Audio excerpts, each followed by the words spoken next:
Welcome back to another Voice in the Void, everybody. My name is Brandon, as always, your host, and today I got Mr. David with me. Um, if you'd like to introduce yourself with whatever you want to share, you can go ahead and shoot it. All right. Well, it's real easy, man. I'm here in New York, and love the idea of the into the void. Right, we all fall into that void at times, and I've done that. We'll go that into the podcast. What I do is I do a bunch of things. I train executives and people how to live more stress free lives. Okay. And how do I do that is, in a lot of ways by assisting them to have the clarity around their messages and ways to show their authenticity in multiple ways. I'm a Mm. ghostwriter. I publish a bunch of books. Uh, Today, I'm going to announce two more books dedicated to my daughters. Uh, that are out the door, are going out the door. So, man, it's just great. I love what I'm doing right now and helping people find their true message. And that's what we all got to do is, when we fall, into the void, we need to make sure we're screaming. And so somebody can help us out. And I'm one of the guys who usually comes to help people out. Yeah, that's awesome. That's actually a great way to look at it for especially how I have in the void. Because it's to give that voice to the people that feel like they don't have. Yeah.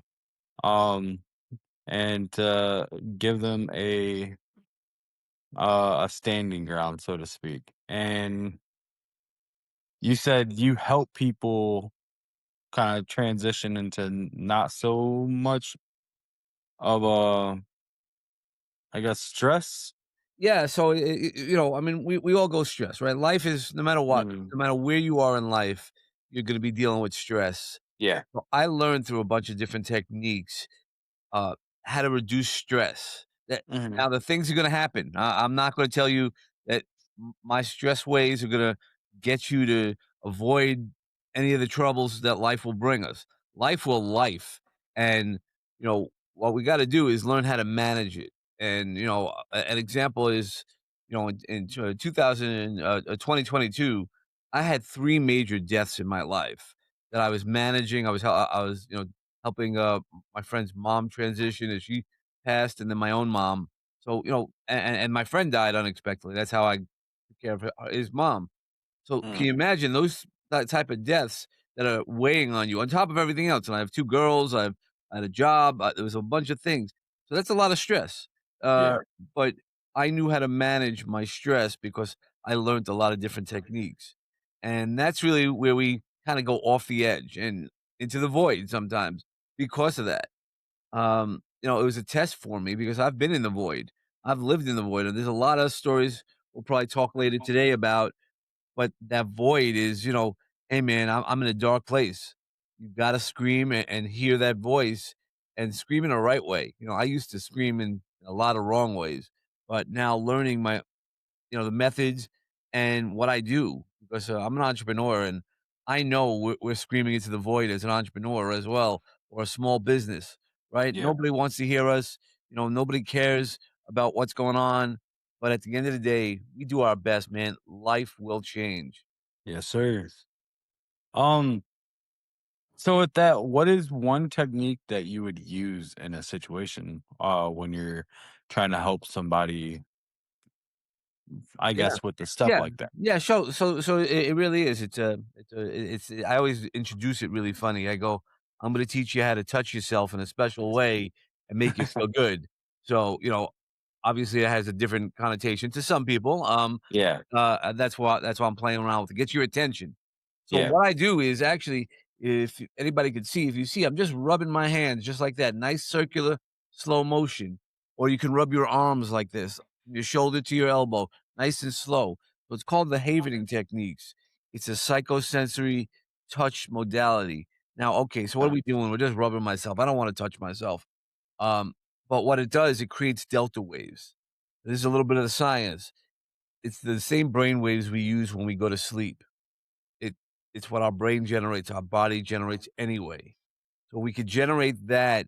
It starts to reduce the stress. It calms ourselves down. It's the brain soup. That's really what it is. It's one of the ways to learn, and I believe me, I'm sure you are like, "Yeah, I don't know, man." And, there'll be people who listen in your audience who say that, and I would have done the same thing. Mhm. 10 years ago, I would've been like, "Nah, man." But I was in so much pain. I was in a void that, man, it hurt to just breathe. And I went to therapy, and I don't mind admitting that.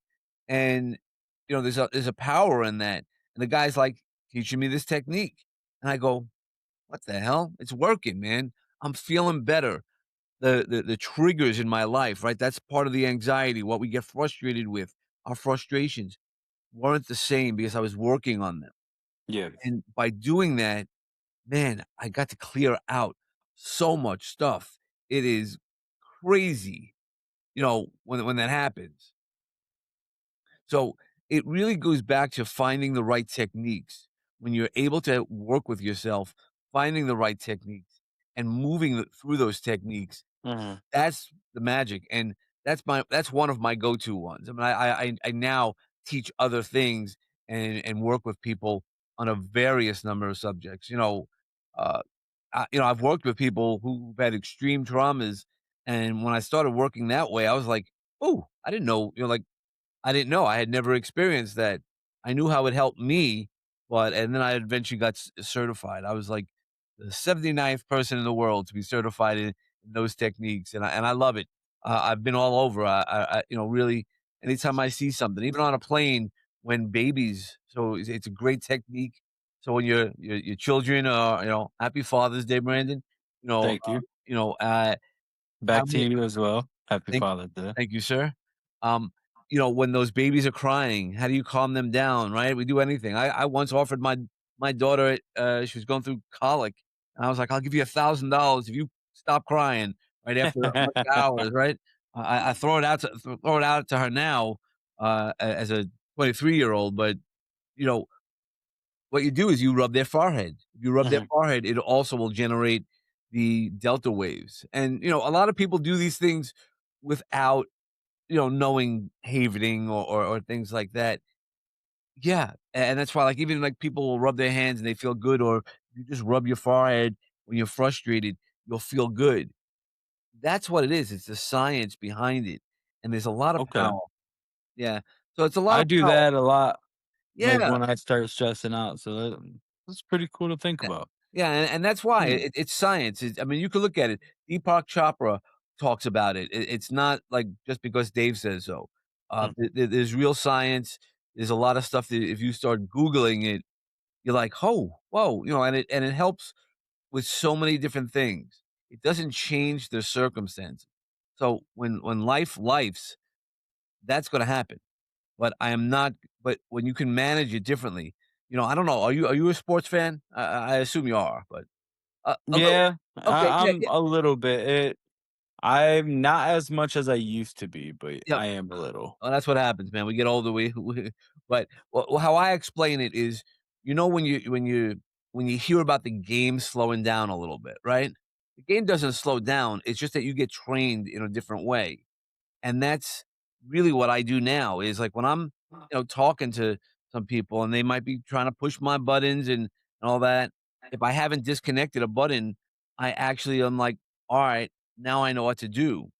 And that's the power. The power Mhm. is knowing what to do, but not reacting in the way that might not be as healthy as possible. Does that make any sense? Okay. Yeah, That does make sense. yeah, That does make sense. Huh. yeah, Yeah, no, that's cool though, because you don't get like, I haven't heard of a lot of people, even explaining some of the different techniques to calm from stressing or, how they can help kinda, like, balance this stress in yep, life. yeah. It's Um hard, man, believe me, I've been there. I'm much older, and, I wish I would've learned so many of these things earlier, and then even through my journey, when I first started learning these things, I thought I was done, man. I'm like, "Man, I'm good." And I'm Mhm, not good, right? So, but you also have to use it. So 6 years ago, so even though I knew these techniques and I was working with people on helping themselves, I wasn't using my own techniques. We do that all the time, right? I know yeah. that, man. I know that. Well, knowing that and doing that is 2 separate things, right? Right. And that's the big difference is you have to do it. So now, since the past 6 years, because I'm a suicide survivor, right? Life got too lifey for me, and I was like, "I'm out." And, obviously, I survived, and I'm glad that I did because life has definitely improved since that moment because I was able to really look at myself in a way that I had not. I was in that void, man, and I don't wanna get out. Yeah.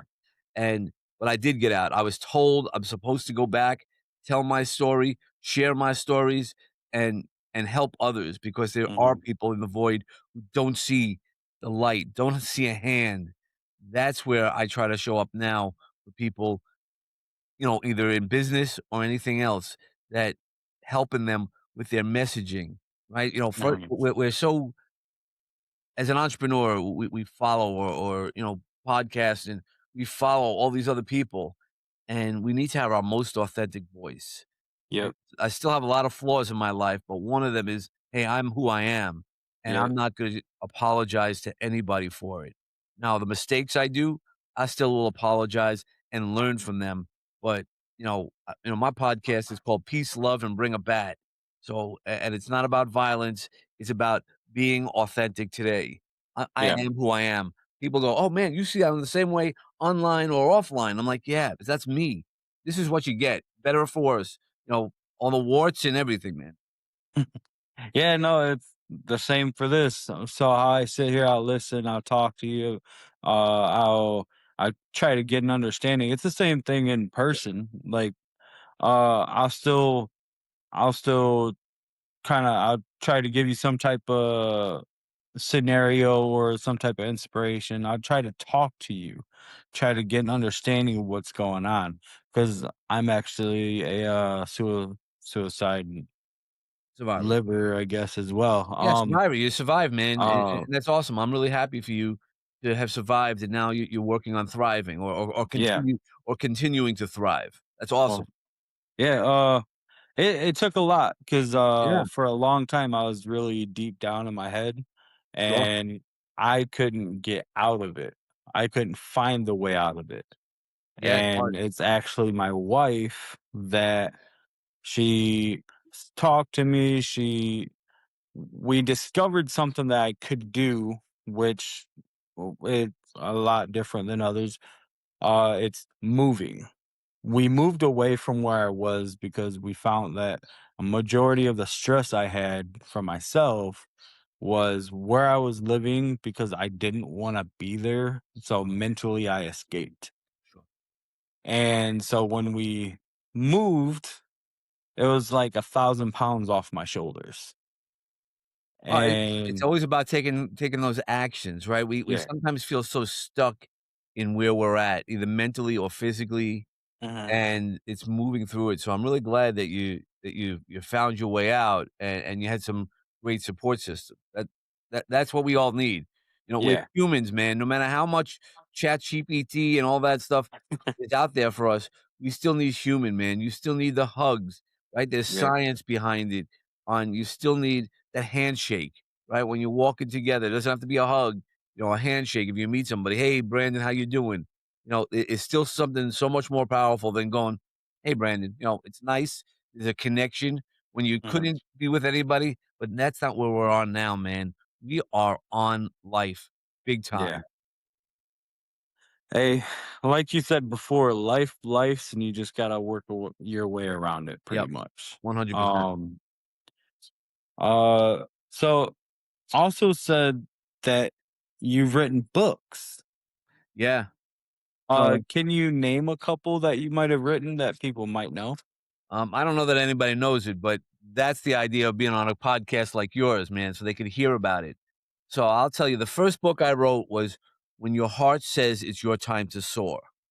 And it's a book, it's a bunch of poems and personal life stories that I Okay. have, but nobody needs to hear my life story in that I wanted to tell a story that you would feel like. So, like, one of the first stories I tell is that first love you have, and you might be still with your first love, and that's Mhm. okay.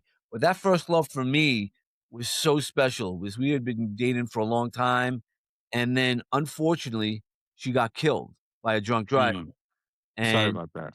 yeah, no, thank you. And it's the learning, and I want us to always remember really about the facts of we gotta love ourselves, man. When we love ourselves, I didn't even know that loving myself was an option until after my suicide attempt Yeah. because, like, that was one of the first questions I got asked, "You love yourself?" And I was like and I started crying. I was like, "I didn't know that that was something I had to do." And so, so that was the first book, and, people read it, they're like, "Man, that was good." I'm like, "You're surprised." You know, but since then, I've written a bunch of books. I love writing fiction books. I have a bunch of, nonfiction books coming out. I've been writing for a long time. I didn't show anybody the stuff that I was writing because I was, like, embarrassed, I'm not good enough. Even now, when I say to people, they're like, "Oh, the book's good." I go, "Yeah, I'm no Hemingway." I'm not, man. I'm Dave. So, are there some edits that should be done? Yeah, I've had people check my book out. One of my friends, was like, "I love the book, but I have to ask you this, this, and this." Like, man, the book is just to be a book, right? So that's why I Mhm. got into fiction. And tell you a funny story. My first fiction book was called Redemption, and it's about a woman owning a horse rescue ranch with her two daughters. And so we wrote I wrote the book, and I go on vacation, miss. My mom had passed away. She left me a little money, so I took my girls away. Just the three of us. We left on my mom's birthday, and I said, "All right, whatever happens, happens, man." It became Amazon #1 bestseller, which is a different story. But I come back, and my one of my friends who bought the book, she says, "I got a little problem for you." I go, "Problem?" She goes, "About your book." I go, "Yeah, was there more editing that I needed to do?" She goes, "Yeah, baby, but don't that's not the problem." She goes, "My 12-year-old daughter has some questions. Can she get on a call with you?" So, I didn't plan on this book being a series, but, by the end of next week, the second book of that series is gonna come out because that girl started asking me questions. Not all those questions have been answered, but man, that's why we write books Mhm. is to get myself out. When I wrote Redemption, I was in a dark, dark place, man. Yeah. And it was after my suicide attempt. I was doing well, and people still trigger you at times, but I was Yeah. writing about it, and that was my healing journey. Had to get through some of the things I needed to do, and it was a story. I'm not in the story. I'm not in the book, but there was a healing piece to it. Then I wrote a Yeah. book. I wrote a book, Mimi's Quilt. Some people call their grandma grandma, Nana. There's a whole bunch of things, and there's people who call their grandmother Mimi. So I wrote about this woman who Mine's Meemaw.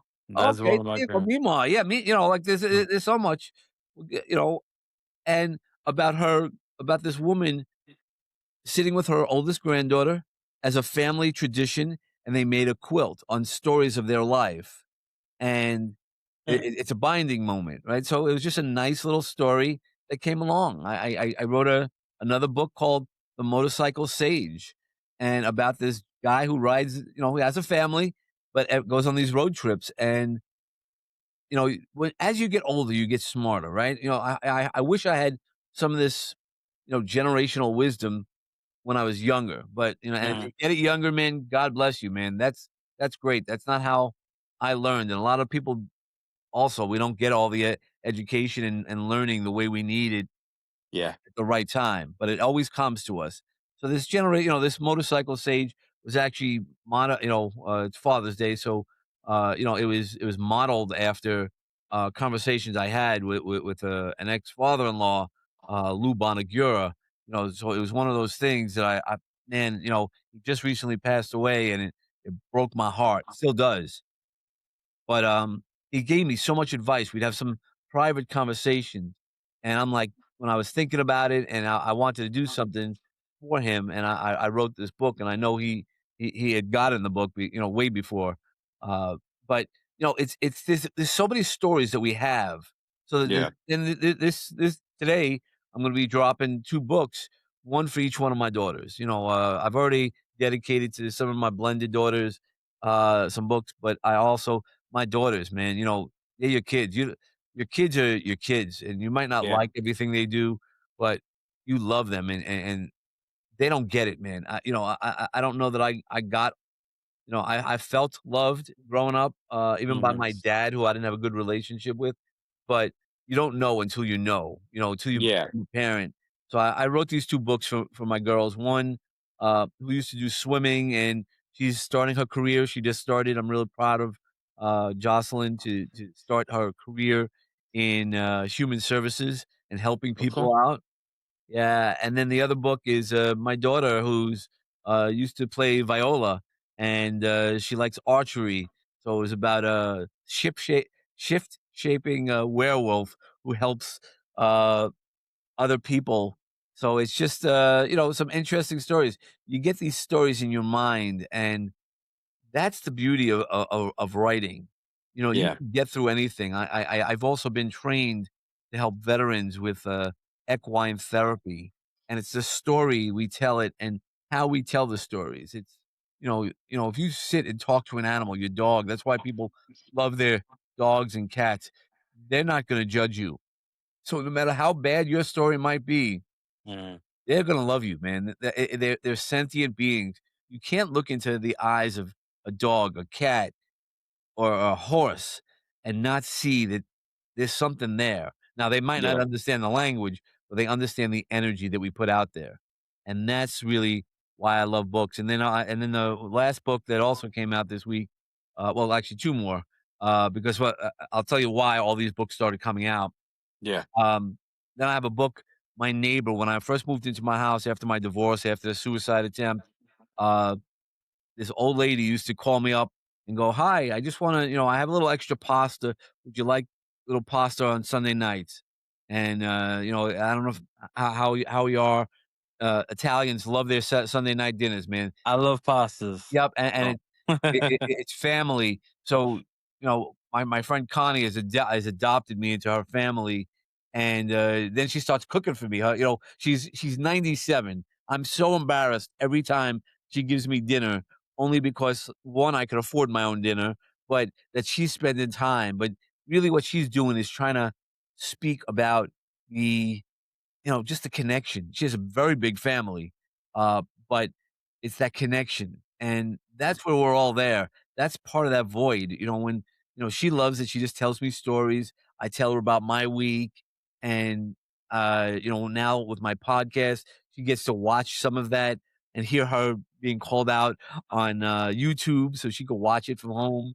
There's Mhm. so much to do, and then the last book is another part of my what I do is I was a recovery coach. I help people through the substance disease, and because it's the stigmas that we need to get through.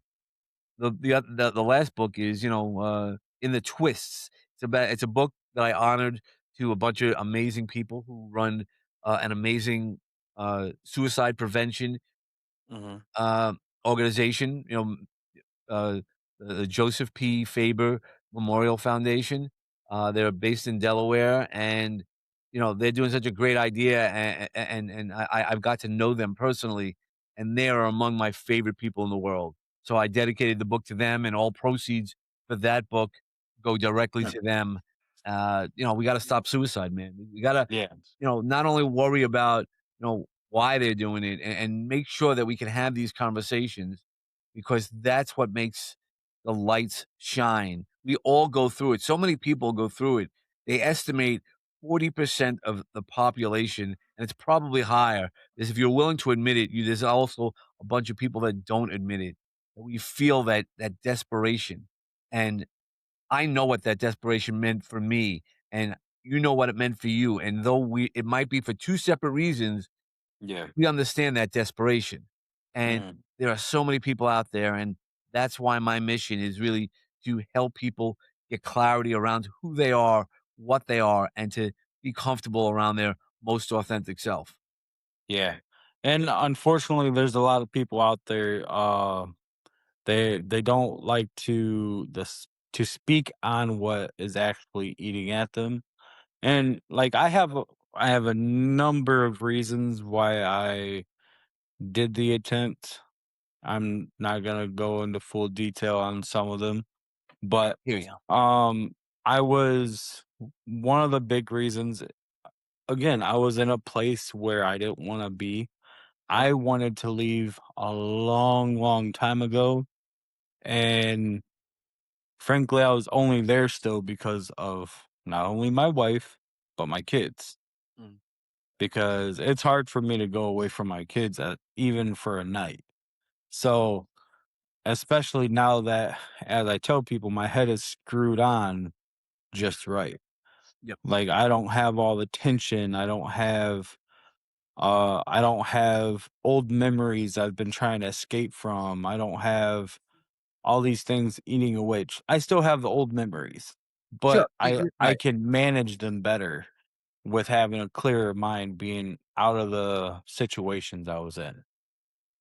Yep. Now, I And understand that well because that's part of that havening touch. You know, when how I explain it, you don't change your memories. This isn't, Men in Black where I'm gonna erase memories, right? But imagine watching all the horrors that you felt, that the traumas that you might have experienced. It's like a horror movie, right? So, yep. and that's really what it comes down to. But imagine watching that same horror movie with the light on. It Mhm. becomes less scary. Yeah. And that's really what I could explain how I still have the memories of all the things that I needed to get through, but I also now know that the light is on. And when the light is on, again, the void is less scary. Yeah.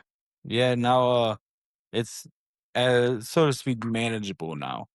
Um, but it's back to, like, the thing with your one neighbor, she's bringing you food, Yep. she's welcoming you in. Between food, music, and I guess speech, it's all, so to speak, a love language. Sure.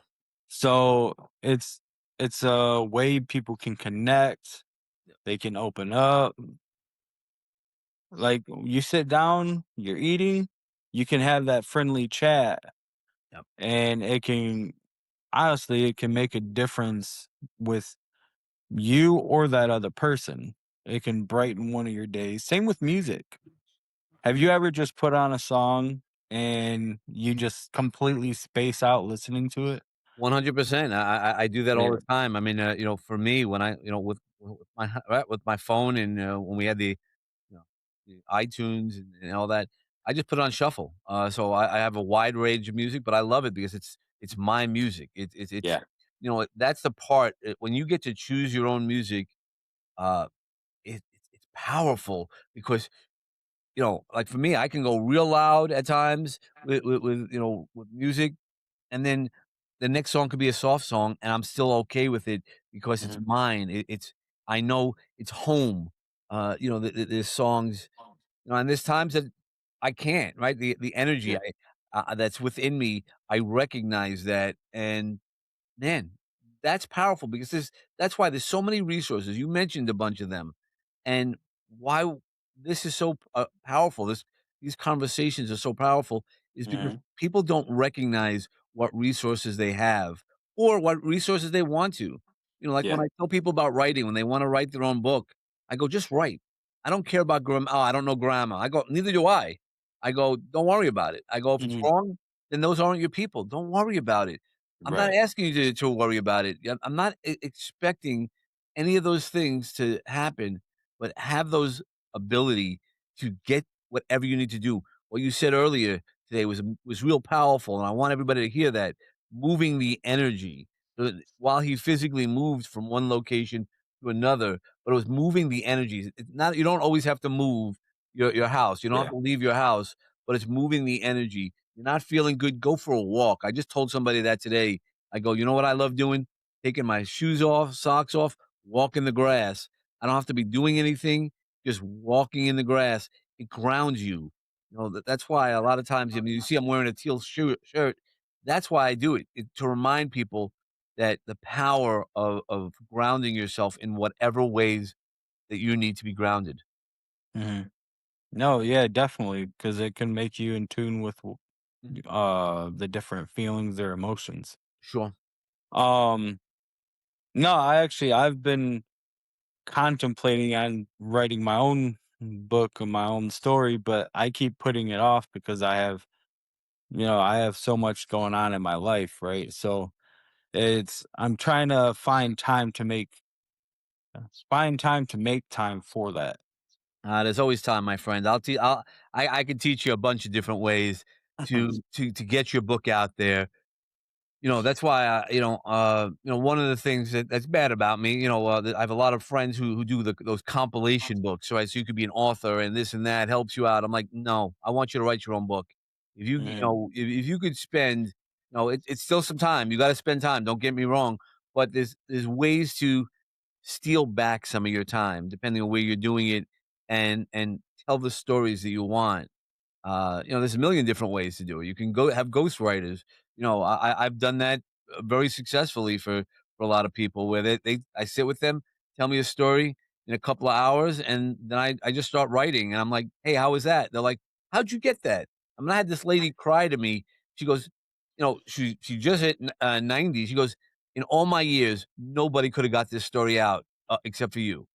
And that's the magic that I have is I hear, because I've been trained in so many ways, I hear sometimes the words that aren't said, and that's where you can get them out. And I'll tell you one thing, holding my kids the first day that I held them in, that's a memory that I'll never forget. But the same thing is my first solo book.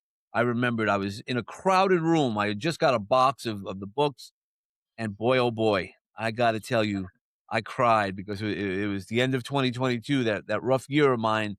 But I was like, I finally did it. I finally did something that I didn't think I could do. And I didn't care what happened there. I didn't care nothing because I did something. And I'm proud of that book. I talk about it all the time. My photographs are in the book. In fact, one of the photographs that I have is the photograph of my mom's hand over mine. The last time I was with her. Because mhm. I that wa a as a I wish she coulda got to see that book. I know how proud she is of all the things that I've done since, but, would've been nice for her to read. She loved Yeah. reading. Yeah, it it's one of the, as I say, the unspoken dream, which is to get one of my own books out there, but just to, I guess, like Voice in the Void, share the story that's Mhm. not told Yep. or not known. Because I have a long list, and I know there's certain things that I said I'm not fully uh open to speak on, right? But if I was to write the book, it would actually be in the book. Like, Yeah. it's part of the journey because it'd be a life story type thing. It'd be a life story explaining situations. And I know a lot of people might think, oh, Brandon, uh, another life story book. It's so, I guess it's so touched on, but it's one of the things where it's even just to get it out there so it's not feeling like you're unheard, like Voice in the Void. So It's I'll getting I'll tell you, man, people who tell you that, yeah, there's so many books out there like that. You never know who's going to need to hear that book, right? Yep. I'm not telling you you're gonna be, you know, rich or everybody's gonna read your book. I'm not here to tell you that. But you never know when you print them out, when you're in a situation. A lot of times I'll walk on a plane and give out copies of my books. So it's not about I'm gonna make all this money. You might Yeah. change somebody's life. You never know. I'll tell you a story. So about that first book that I did, I was at a speaking engagement in Los Angeles, and I thought, man, I'm going to be at this thing, and a million people are going to buy my book. And I did have a few people buy my book, but you know what happened? Guess what? Not a lot of people bought my book. I had to bring Mm. home a lot of copies of the book, and I'm sitting in the airport. I'm watching people frustrated. I walked over and handed a copy to the lady who, our ticket taker, right? The before you get on the plane, Yeah. and she's getting beat up a little bit. People are, you could see in her face. I walk up and she sees my face, and she just thought there's another guy who's gonna be, "What can I do for you, sir?" And I said, Mhm. "Here's a book. You look like you're having a rough day." 10 minutes later, our supervisor walks over to me and goes, "Do you have another copy of that book?" I started looking at that. She goes, "That's a good book." And, you know, And then when I walked on, the supervisor was like, "Can you autograph it?" Here I am, I'm not doing anything, and I had the whole plane stop and watch, and then, looking at me, and I'm, like, embarrassed because it was just a book, it was just me being me, Mhm. right, that authentic, but they got to see, and because we get to be part of that void, so your story, a lot of like, that 90-year-old woman had an incredible life sto has an incredible life story, and her family doesn't wanna hear it anymore, right? Yeah. Grandma's story, this and that, but there's a way to do it. I bet you your book would be fine as a fiction. So if we told the story, it doesn't have to be it's Brandon's story, but it doesn't have to be Brandon because Yeah. because it doesn't have to be, it's not about you. My messages in any of those books are not about me. It's Mhm. about finding the knowledge in it. Even when I had my comic book, I put out a comic book called The Pathfinder.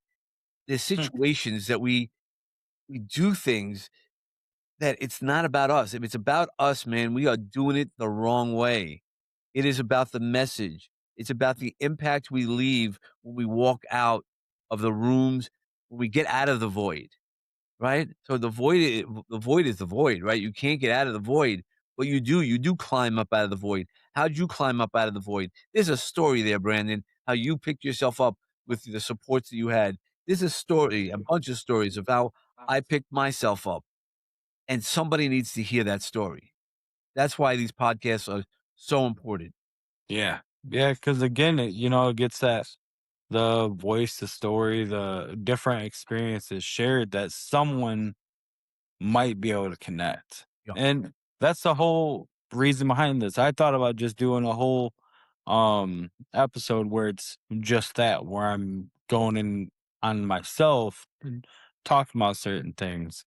But it's also one of the things where I have so much time right now actually shared with people that it's helping me not only in a mental way, but in more or less a physical way. I'm able to have different expressions and different um shared stories that frankly I can connect to, you may be able to connect to, the next person might be able to connect to. And honestly, I think I'm currently in a position where it's what I really do enjoy Mhm. doing because I like to talk.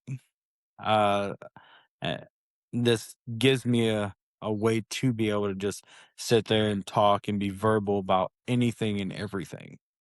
Um, say you're going through your stories, you're talking about your very first book. Uh, by the way, I'm assuming your very first autograph as well that you've given out. Yeah, I remember And I remember that less, truthfully, and I'll be honest, it was cool doing it, man, when somebody asks or when I've done some book, signings and people are like, "Could yeah, you autograph that book?" I was like, "Yeah, I can," like, and I try to personalize it for everybody, but, man, holding that book because I never thought I'd be an author. I remember being in elementary school and thinking like an author, oh my god, like, and it's easier now than it had been, but, I still put my thoughts out there. I mean, that book Redemption, that first fiction book, man, it's easy to talk about the knowledge we have because we lean on the stuff that we've learned, but putting out a fiction book is scary. I don't know if it made sense. It made sense in my head, and does it make sense to anybody else? But it did, and that little girl, uh, you know, she took it personally. yeah. I just told her I actually let her read a pre copy of the second book, and she had some more questions. She teased me a little bit, and I go, "All right, well, we'll see how that goes." But, that's the idea. It's also what you said about dinner, the magic of dinner. You get to have those conversations, Yeah. and it's not just one conversation. One conversation leads to the next, and it gets us out of the void to not be alone. Mhm. That's why people are like, "Oh my god, you're an author. You know." I'm like, "Yeah, I still put my pants on left leg first, right Yeah. leg second, and pull it up." But it is something that I can have a conversation with because I know how people feel, or I Yeah. know how my people feel. And that's really what it comes down to is you're not gonna be able to help everybody, but you'll Yeah. be able to help somebody, and that's why you need to get your book out there, and if I can help you, you let me know, man. Yeah, I'll definitely let you know. It's one of the things that, I'm still trying to figure out if that's exactly where I want to be or what I want to do. I do want to do it, but like right now, I'm trying to figure out if it's the right time for it. I Because again, I have so much other stuff going on. I'm still in what I call a learning phase of how to manage everything from Sure. the podcast, from work, from coming home, still being with my wife, my kids, and you know, my dogs, trying to show all the me I can. And when it's goes back to the food, sit Mhm, down, we have dinner, we can talk, we can talk about how each other's day has been, talk about anything and everything. mhm, yep, So it really does, like, between food, music, and frankly, walking up to a stranger and that nice greeting, that might be the nicest greeting they've had in who knows how long. yep. Well, So there's so many stories about people who attempted suicide and were like, "I just need somebody to say hi to me today." mhm, We feel lonely, and that's why I always say to people, "I don't know everybody. I'm not here for everybody, but if anybody felt lonely and they needed somebody to talk to, in fact, that's what happened. I did a TEDx talk about my suicide attempt, and we all have that phoenix within ourselves. mhm, And, all the keyboard warriors were like, "Oh, the guy doesn't wasn't a good this was all confusion." You might not have got it, and that was also 6 years ago. So a year after my suicide attempt. We were in the middle of the pandemic. It was an empty room. It's hard to do some stuff like that, and it was also the first time I talked about my suicide attempt in public, and that was overwhelming for me, truthfully. I didn't think about it. I was like, "All right, TEDx, TEDx, TEDx." And then that morning I got up and I was like, "Man, once you put it out there, you can't put it back." You know? yeah, Um, but you wanna know? But the greatest story about that is that, again, I'll be like your book, man, I'm gonna keep throwing that up, is that, uh, 8 people who were about to attempt suicide reached out to me because I kept on talking about it, and I was able to get them to help, and I was able to talk with them and get them to professional help. yeah, There's only so much I could do, I'm not a therapist. And then 2 family members or 3 family members had reached out to me, and they were like, Our family member had already committed suicide. Can we just understand what you went through?" And I go, "Look, I'll tell you everything I went through. I don't know about your family. I don't know about your family member." But they said, "Could we just talk to you? Would that be okay?" And I was like, "Sure." And I did, and it gave them a level of peace. You don't mhm, know who is ready to hear your story. You don't know when your story and how it impacts people. And we all just, there's a saying by Ram Dass. It's a famous metaphysical guy. We all walk each other home, and if we could walk each other home in a nicer way, that's the way to live. yeah, yeah. No, that's a very, very true thing. Like, you just kind of gotta take it as you will, kind of. Mhm. Because there's different ways to take everything, and unfortunately, there's a lot of people that they don't get I guess, the different assurance Mhm. that they're looking for. Um, Yeah, we but weren't supported, right? All the things. yeah, Uh, you know, that's the thing is, people try to support us the best way that they know how, and it doesn't always mean that that's the best way it works for us. mhm, And that's sort of where the trouble goes, you know? yeah, yeah. So I don't know what else to put at right there. Yeah, no, I mean, I think that's what it is. I think that's, from what I'm hearing about you and I checked you out before I asked to be a guest, and I'm honored. So thank you so much No, uh, thank you for joining me. to, be on the show. And, the void, I have so many visions. Again, the creative in me is, really, I love the idea and what you're doing. And that's why I was like, man, God gives me the ability to really share and tell the story. I mean, that's what I was told, man. It was 36 hours when I was in that I'm gonna kill myself mode, and then I was told I heard a voice. It wasn't God, it was Grandpa Mike. I don't have a Grandpa Mike, but, I know who that is. I believe in the Mhm. metaphysical world, um, and he said, you know, "It's not your time. You gotta go back, and you gotta tell people your story." I don't know what that meant. I don't know if it was just about the suicide attempt, but guess what? Since then, I've written double digit books. I've been in, a bunch of Amazon number 1 bestsellers. I wrote one. Man, I don't know what the story is, but the story is that it continues. Yeah. And that's the part that we have to learn and remind everybody, no matter what you're going through, there's a way through it. I don't know all the solutions. I'm not about to tell you I know it all, but there's a way through it. And I want to also have one more message. So 2 months ago, Mhm. I knew I was overweight. But I wanted to start getting working out, and I watched Sam Champion, right? Good Morning America, and he was talking about heart disease that they found. He had to go for some heart procedures because he found it. I was like, oh man, that scared me. And that morning, I Googled cardiologist, my area, bop, bop, bop, went to a stress test, failed the stress test, and 2 weeks later, I had a stent in. I had 98% blockage in my heart.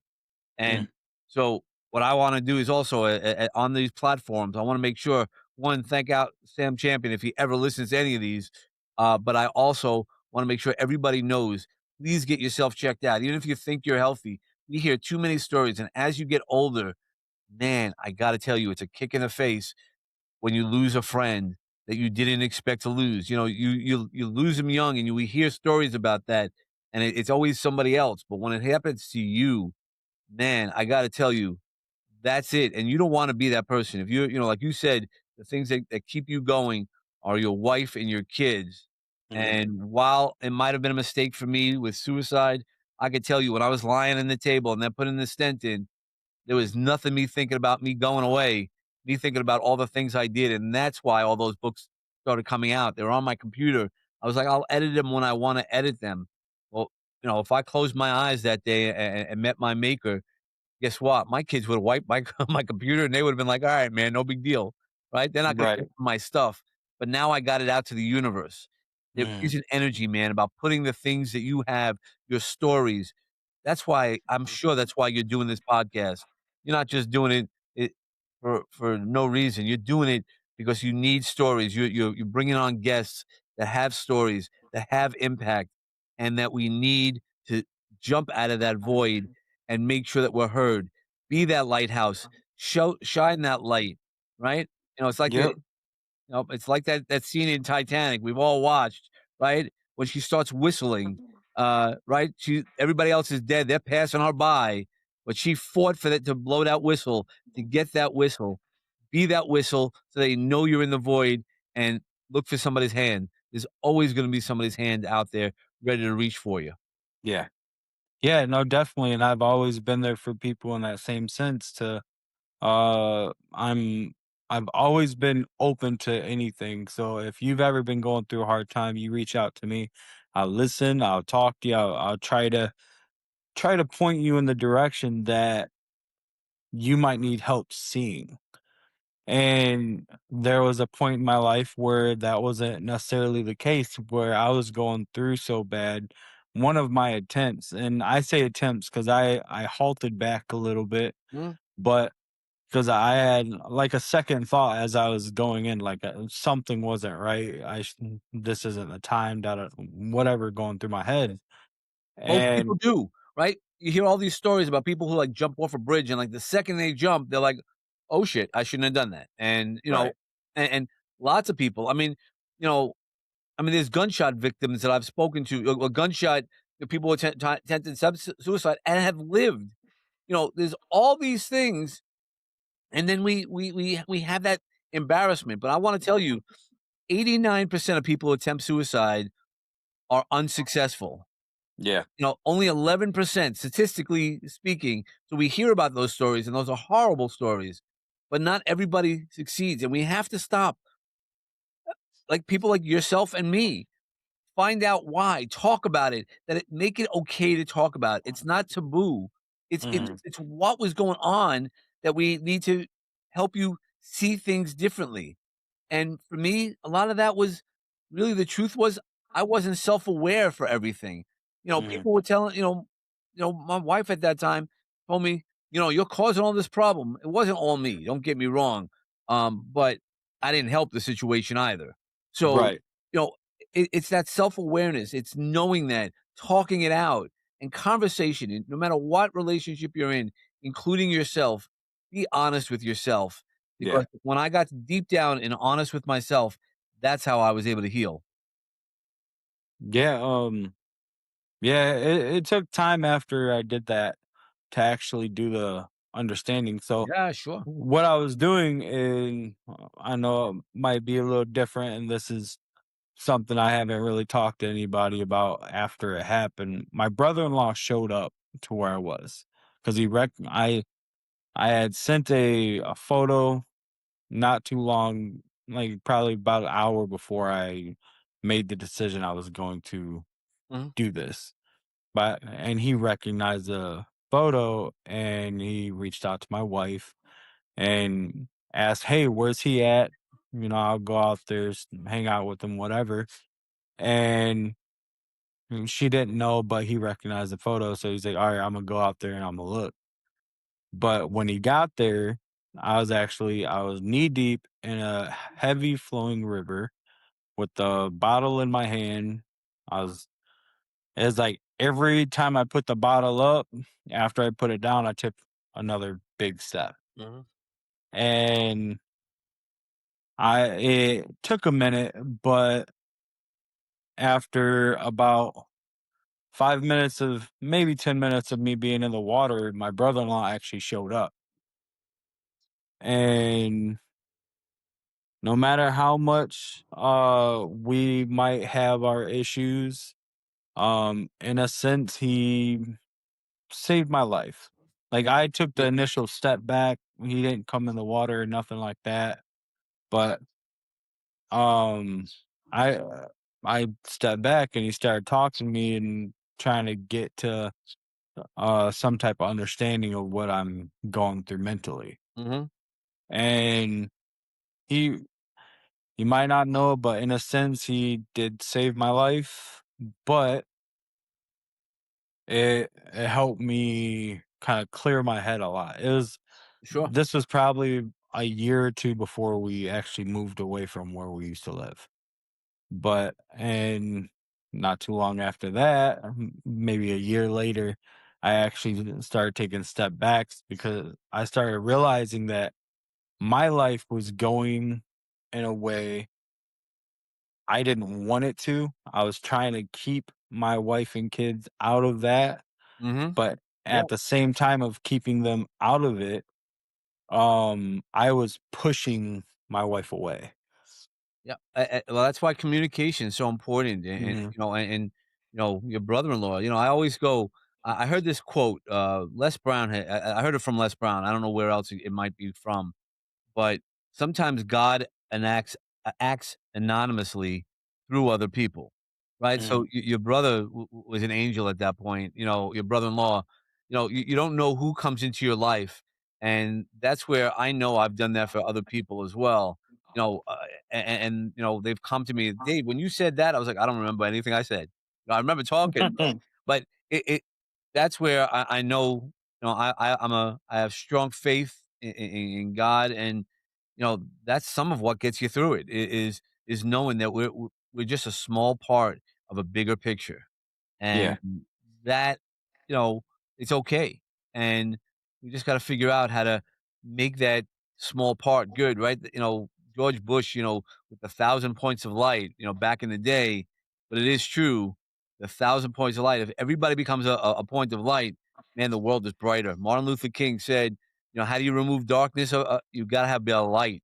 Find one light, light a match. Do whatever you got to do to find that light. Yeah, exactly. Exactly. Now, when I realized that I was pushing her back, um, it kind of hurt me even more because she's always been there for me, helped me through a lot of Yeah. different stuff.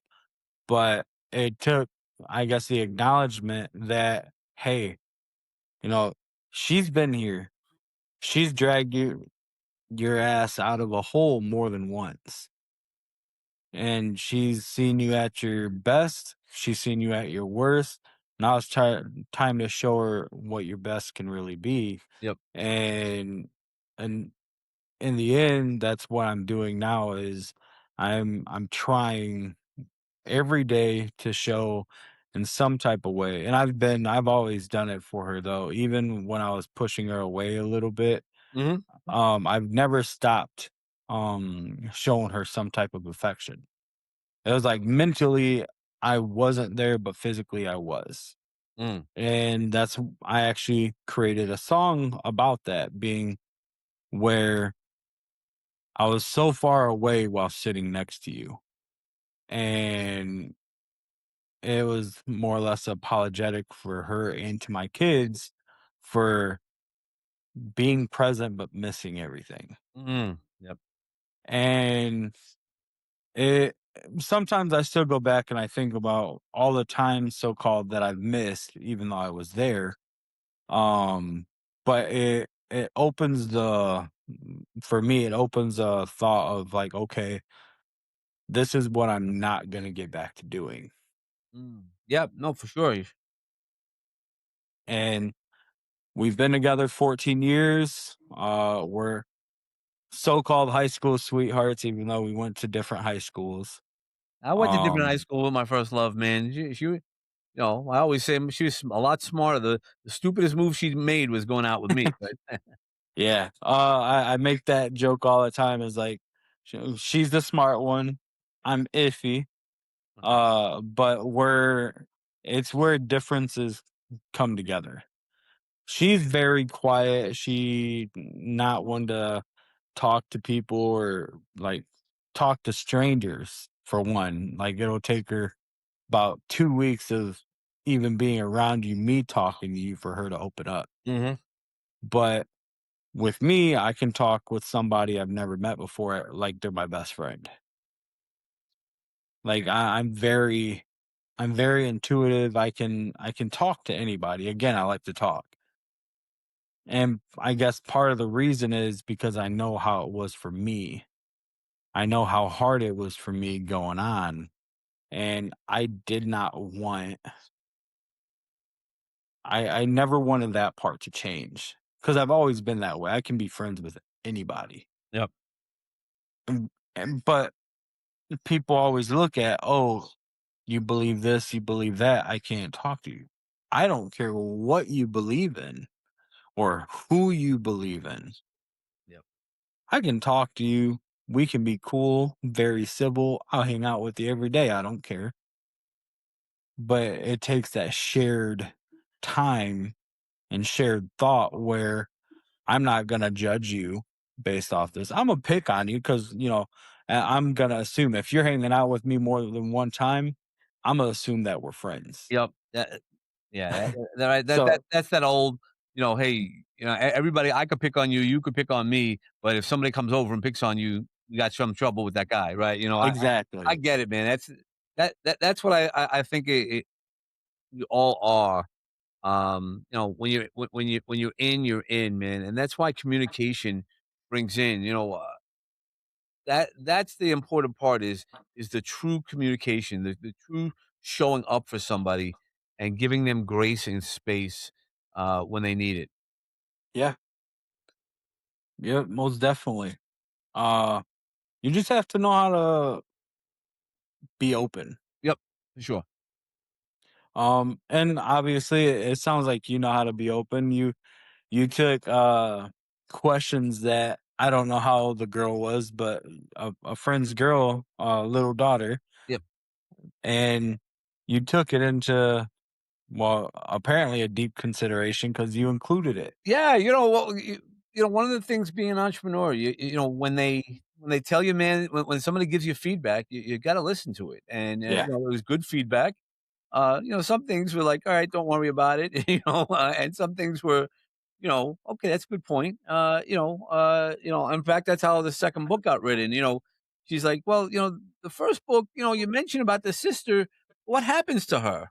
I'm like, I don't know. Okay, now I'll know. Time to find and a the sequel. yeah, well, that's where I was like, all right, let me figure this out a little bit, and I got to weave some things into there. There's a couple of Easter eggs in there from some of my other books. So it's again a nice story. Anybody could read it. It's not over somebody's head. If Yeah. anything, people go, well, I don't know how many adults would read a book like that. I'm like, it's a nice story. You want to read. You want a book that's dense and everything like that. That's not it, man. Right. I'm giving you like Oreos and milk, man. And Uh, it's what I could do, right? I'm not a trained writer. I know how to write. I love telling stories. This is as good as I got. And if you don't like it, then that's okay, man. We're cool. You know, I don't knock anybody. I talk about certain things because I want everybody to have the best out of their lives and not just be fall. I've fell into those, traps myself. And that's what led me into some dark places. I don't want anybody to be in that void. yeah. Yeah. No, I'm right there with you. I don't like people feeling like they're alone. Mhm. Uh because in reality you're never alone. Mhm. Like, you can look at it, you walk down the street, you talk with somebody, could have been the highlight of their day. You just help that person know that they're not in this alone. Uh, Me talking to you, Yep. who knows? It could be the highlight of your weekend. It might I be. mean, it sounds like you I might gotta tell have, you, yeah, because you texted me this morning, right? Are we still yep, on? I'm like, yeah, 8 o'clock, man. Let's go. I mean, here, this is exactly what you get when you meet me. I like the energy, and I was like, yeah, it was on my calendar. If it's on my calendar, we're going, man. Let's, as long as you're ready to go, I'm ready to go. yeah. And frankly, I'm always open. Yep. So, but the thing is, at one point, I had put so much time strictly into the podcast to where I was taking time away from the wife and kids, so I had to learn that new balance with it. Yep. So I had to adjust times, I had to move things around to make it right, and that's what I've done, just that. Yeah, and that's really what life is. Is being able to balance and carry things and time management, right? Yeah. What are the things that you want versus the things that, yeah, it would be nice to have, right? Nice to have, Mhm. those things can go away at some point. Whereas, what do I want? Yeah. Again, all those books were written. It was nice if I get it out there, I get it out there. But when I was in the hospital, I had my kids bring my laptop, and I was like, I have to get these books out. In fact, there's a series that's coming out. I've been writing for 20 years. But now I have a different voice. I'm changing it. I'm rewriting and editing. But all these other books were written. It just needed to be edited. Yeah. And that's why you gotta do it. Find time. It doesn't mean, how about 5 minutes a day? It's one of the old saying where Buddha said, "Can you meditate, an hour a day, 20 minutes a day?" No, then okay, then you have to meditate 2 hours. And it really is, make the time. Find where you have those little spaces. Yeah. It's like that story about filling the jar, right? Fill the jar with as many rocks as you can. Do you put anything else in there? No. Okay, now put in the little pebbles. Okay, I can fit it a little bit more. Put some water in it. Let it settle a little bit, and then you can start putting in some more things. Then let it all settle and put in as much of your time because it's gonna be worth it. That's part of your legacy. Yeah. All of this is part of your legacy. Is when you close your eyes, you only live 1 or 2 generations afterwards, generally. But if you Yeah. put out the right content, like you with your podcast, you're gonna be out there. Your great grandchildren, as long as the internet doesn't go away or whatever, it's gonna be out there somewhere. They'll be Yeah. able to find people like you to see the amazing work that you do, and that's the impact is like, "Hey, man," you know, "pop up," or whatever they'll call you or whatever they'll talk about you, they'll be like, "He was kinda cool. He had some cool things to say." Yeah. And that alone, because really that alone is one of the reasons why you do all these things. Well, yeah. That's very true. It's not to come to an end. It's about furthering the future. Yep. But you know, again, the reason I decided voice in the void was I, I want to talk to people. I want to hear what people's got to say, what people aren't talking about to other people. I want to know, hey, why is this person sitting over here in silence like this? And what's their story? What do they got to tell that might be able to help me Mhm. or help the next person? And frankly, you never know. Like, you might hear some of the most outrageous things in ever spoken on, but that can make a difference. And it's solely to I like this. I learned something new. Uh for one, I've never met you before. Nope. We've never talked except for over text for a very short amount of Yeah, it's like time. 3 texts, yeah. And I'm learning about you. You're a writer for about 20 years, maybe more now. Yep. Um, you've written a lot of books that people probably read all over the place. Uh, that your name's not necessarily the first one they see. No. And you're you're willing to express yourself in all these different ways, and you've made a connection with people. Mhm. Uh, your neighbor could have changed her life with you just She changed my life, man. I told her, I mean, she's 97 right now. yeah. There will never be another Sunday night for the rest of, my life that I won't think about Connie, right? Mhm. She talks every now and then, she's getting tired and, there'll be times that she won't be there. It'll break my heart, but I know she's, you know, she's okay, but it's one of those things. You leave an impact. I'll always. That's why my book is, it's showing that we all could show up. That's the book that I dedicated for her is the makers of moments. It's Yeah, we show up in somebody's moments. When you're loud, I keep using you in your void because that's your podcast.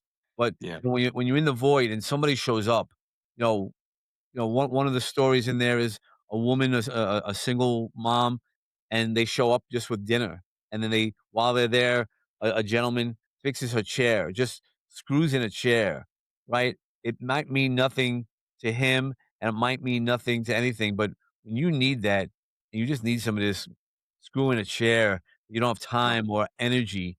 When you're saying about, that you don't have time for your book, I understand that. This is all the little things to do, and then at the last minute, you're like, "Man, I don't wanna write. I wanna watch. I wanna spend time with my wife," and I'd yeah, always say, "Family first," and that's the most important thing you can ever do. That's the real legacy because that's the butterfly effect. That's all those, you know, memes and metaphors, but that at the end of the day, man, that a hug from my kids worth more than anything than I ever have. yeah, yeah. It's like my boys are currently they're in Michigan visiting family. My two youngest sons. But my youngest son, he had reached out to my wife while I was at work because I haven't talked to him in a few days. He hasn't seen me in a few days. Mhm. So he got a little depressed because I wasn't home to see him, but or to even speak with him for a minute. So we had to, or I didn't have to, but I called him back when I got home, Mhm. uh, and uh, him lighting up when he seen me, the excitement, it was it was a new feeling. It makes you feel assured, like Sure. like this is why I'm where I am. It's why I'm doing what I'm doing, and I'm showing that you can still be a great dad even after maybe not being the best dad for a long time. And I'm trying to show them this is how you treat your mom or a woman if you're going to be with somebody. I'm Mhm. always showering my wife, probably with more love and appreciation than she wants me to, but I do it every day. It never stops. Yep. So, like, I call her beautiful 1,000 times a day. I'll try to kiss her on her forehead or cheek 1,000 times a day. Like, I'm trying to shower her with what I say I didn't show her for what felt Yep. like so long, even though I did, because I Well, always did. I never you stopped. mentioned about love languages, not everybody loves the same way, right? Right. And love, it becomes a tricky word, I'll be honest with you, but some people don't need the hugs and kisses and don't even want it, right? There's a lot of people who really don't want that, Mm, you know, uh, certain parts, but they want you to show up in a different way, and it's really yeah. hard unless you communicate that, and, that's why you communicate your way, and that's where all these other things start growing, and that's the power of when you get to share your love and you get to know what they want from love also. Mhm. Yeah. And again, it's about, especially now, because and I hate to use it as a example, but the world's different. Like nowadays people call it simping, and they don't want to simp to a woman or whoever.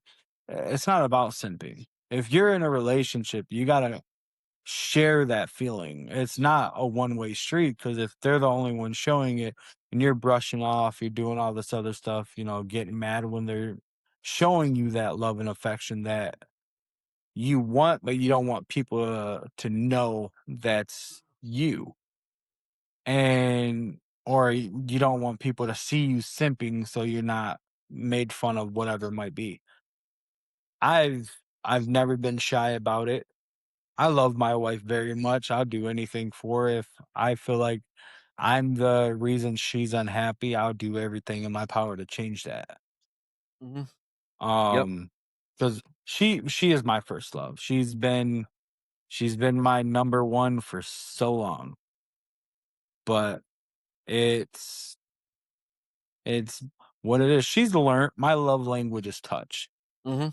And like she has learned how to accept it without getting any type of aggressive or mad, because she's never really gotten mad about it. But there are people that they do get mad about it. So like it it's something she's had to understand. Hey, all right, this is him. It's like when we walk into a grocery store and it's fully packed. I told her she's my anxiety pet. Like, I have to be next to her. I have to, if I'm touching on her back or her behind or whatever it might be, it's not being any type of sexual like people think of it. Right. It's making myself feel I guess safe. It's breaking away the anxiety. Sure. Yeah, So I get it, it really there's so much, that's why a lot of, again, as guys, we're like, touch always means something else, and it doesn't. no. Holding your hand, just showing somebody, it doesn't all have to lead to that. It's nice when it does, don't get me wrong, but there's so much deeper than that. If you're only Yeah. looking, look, man, it's easy. You're Mhm. only looking for that, it's easy. Yeah. But to be in something that's so special, uh, you know, that you can't take away from. You know, No, not at all. that's the magic, of where we're at. Yep. Yeah, definitely. Um, yeah. Do you have I know you said you have things coming out soon, right? Yeah, so all these books are literally this week, and then the next week there'll be some more books. I'm cleaning out my library of books that I wrote, and so I'm really doing. I love the storybooks, and they're dedicated to people I love. That's why the nonfiction hasn't been. Those are people I could still dedicate it to people, but my fiction books, those storybooks, when I write the characters are with me. Yeah. So I have a bunch, but by the end of the year, I'll have probably the library cleaned out for me, and then it'll be out there. People can read. I mean, again, the girl that I mentioned earlier about, uh, who got killed by a drunk driver. I have a book about her. She knew she was going to die early. It was weird, man. Thinking about it now, but I loved her, man. That was my first love. That real, like that was the shit for me, and and she said, When I die, you're gonna read my diary," and I did. Uh, I got to see how much she loved me. For a long, long time. You don't know when you're a little guy. You don't know. You're just like whatever, man. Mhm. But you know, seeing things from her point of view. So I'm putting out Sandy's diary, not her real diary, and not what was written in the diary. It's just like Mhm. little things that I did some research and stuff like that, like what was happening in that time frame, and Yeah. what would somebody that age be looking at. Because then I got to sit with her again. Again, I love that the sitting with people and communicating to people. And for me, that's how I'm gonna pay respects to her. I talk about her all the time. I talk about, drinking and driving. She was hit by a drunk driver. She was on the sidewalk.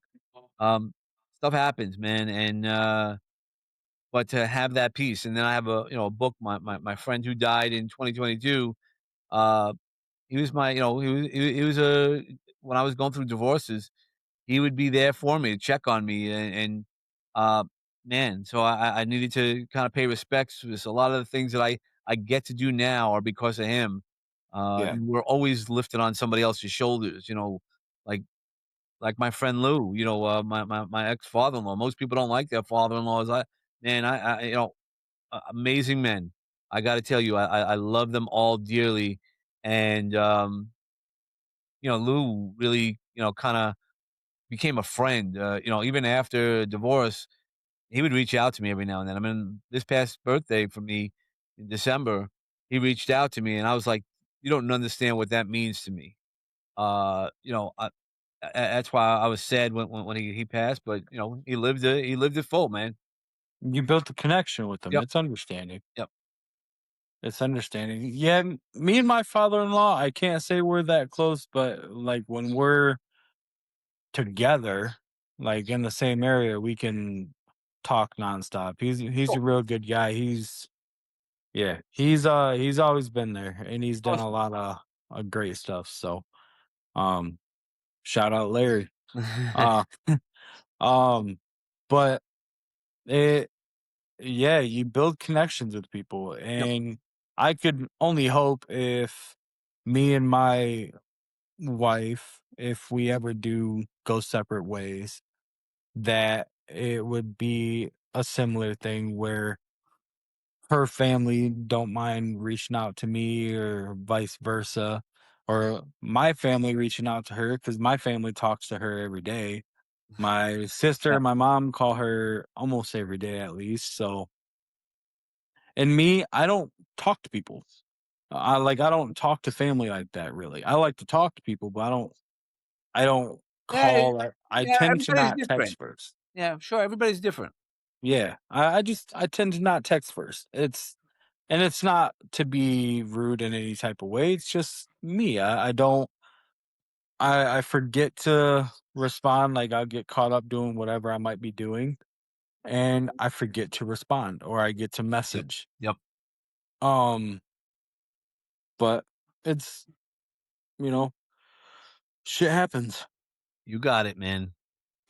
Well, it's been a great um, it's been great getting to know you, man. I gotta tell you. no, I've had a great conversation. It's been nice learning about you because, again, you've been through a lot as well, and Yep. you're I like hearing the different experiences. Mhm. Sure.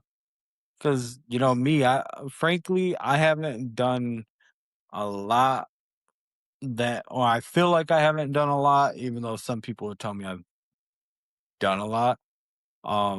But it sounds like you've done quite a bit.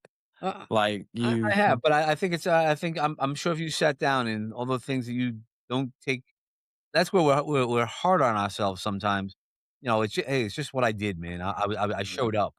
But showing up is so powerful for everybody. Yeah. So, you know, when we learn grace of what we've done and that we've done the best that we can during those situations, it's not Yep. about what you've done. It's also about what you've learned and what impact you have by learning it. You know, again, like I said, I've made plenty of mistakes in my life, and I've learned from most of them. Yeah. Some of them Said most. so yeah, yep, some of them, especially when I was younger, man, you really had to teach me a lot of times, and I Mhm. still probably make some of them, but I've learned, man, I've grown. That's part of that. As you get older, you start seeing things, and the advice you get from other people, it comes home, and Mhm. when it comes home, it really brings home some big powers. Yeah, definitely. Definitely. Um, if you have anything you want to shout out, you can go and shout that out real quick. Books. Yeah, so If you so have I'd love them to check me out. I mean, the great thing is my name is really unique, right? Shemetsky, I think I'm the only David Shemetsky in the world. Uh, but so any of the books, I'd love you to check it out. Check out my podcast, Peace, Love, and Bring a Bat. It's knowing about all the boundaries that we have, all the things Mhm. that we do, and we want to hitting our sweet spot. Because when you hit your sweet spot, you knock it out of the park. And I'd love it. Yeah. Anybody who needs to talk, anybody who feels they're falling into the void or already in the void, you need a person like Brandon. I'm willing to, give you my time. If you tell me I'm in the void, man, I'll know what that means, and I always make time. Yeah. I thank you so much for this opportunity. Um, so let them check me out, man. I'm on social media. It's always my name. So and as well as my website, Dave Shemetsky, David Shemetsky. I've actually I've learned recently about a because I always thought I was the only Brandon Willie Mm, because it's unique spelling, right? So yep. my last name is Willey. I've learned recently that there's a guy, he's a CEO of some company. I think he's out in like Arizona or something like that. Same name, same spelling. Down to the T. Every all but the middle name. The middle name's the only thing different. Also, what I'd And say the birthday. Yeah, But I was like, well, "Man, that's so I'd reach cool." out to him and say, "Hey, dude, man, we're doppelgangers or whatever they call it." Right. And, you never know, right? You said he's a CEO, man. Why wouldn't you reach up? Maybe bring him on the podcast and let him talk about the stuff that he does. Yeah, it'd be awesome to, I've tried to send him an email, but, I ain't got nothing back yet, so Yeah, yeah, it's worth a I shot, right? understand. You miss 100% of the shots you don't take, right? Wayne Gretzky Exactly, said that. exactly. Um, if you don't mind sticking around for a minute after, Yep, I'd sure. love Make to sure to upload. talk to Yep. you. Um, but yeah, thank you really for joining me. I enjoyed the conversation. Hopefully, it can get you back on for another. Anytime. You let me know. Thank you for watching, everybody. Peace.